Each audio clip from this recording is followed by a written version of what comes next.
Nowadays, there are many different ways to take church notes during a sermon. For me, digital notes have proven to be the best method. To do this, I use the Notes app on my iPhone. See, typing on the phone is way quicker than my handwriting skills. Plus, typing allows me to be present while listening to the message. Still, one of my biggest challenges while taking notes on my phone was going back and forth between the Bible app and the Notes app. So, a while back, I created an iOS shortcut that automatically finds the Bible first, unless you paste it. So in this video, I'll demonstrate how to use this shortcut, the different translations available, and how to set it up for yourself. So to use the shortcut is simple. First, you'll need to type in the verse that you want. For example, I have John 10:7 here. And what I'm going to do is highlight it and press copy. After that, I will go to the shortcut. For simplicity purposes, I've mapped mine to the quick actions menu. So I'll swipe down from the top right hand corner and I'll select the shortcut. It'll take it a second, and once I get that check mark, it lets me know that it is complete. And then all I have to do is paste. What you should get back is the scripture that it has converted that to. Also, in a similar fashion, if I just put John 10, I'll get back the entire chapter of that book in the Bible. This also works with a range of verses. So here I have Ephesians 4:2-5, and if I use the shortcut and paste, you will see that I have all of those verses. So how do you set this shortcut up? On the Shortcuts app on your iPhone or iPad, you're going to find the plus symbol to add a new shortcut. In the search actions menu, you're going to find the Get Clipboard action. Since the shortcut uses the clipboard to access the verse you want to convert to scripture, this is necessary. Next, go to the search menu, then find and select the Set Variable action. You'll want to name the variable something.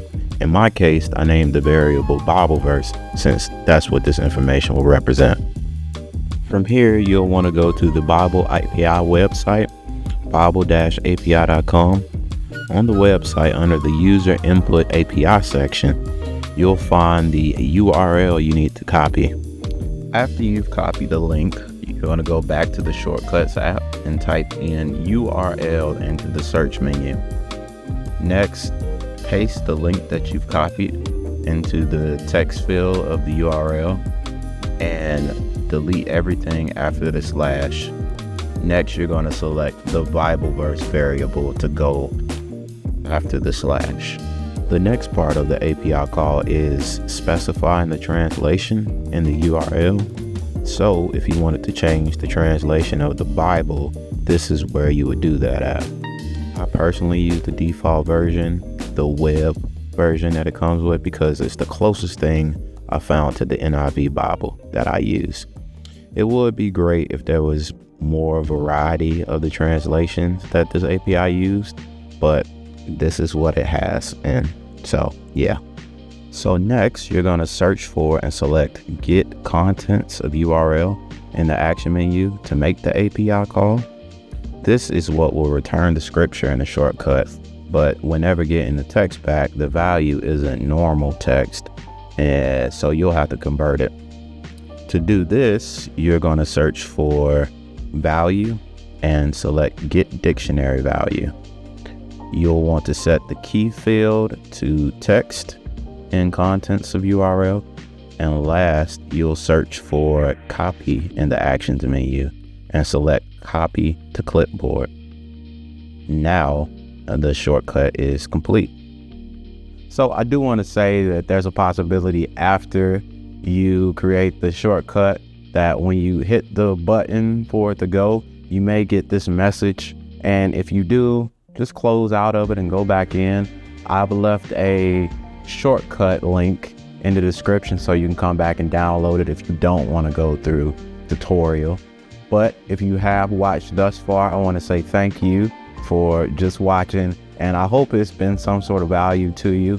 I'm Justin, and I want to say thank you. I'll see you in the next video. Be blessed. Bye.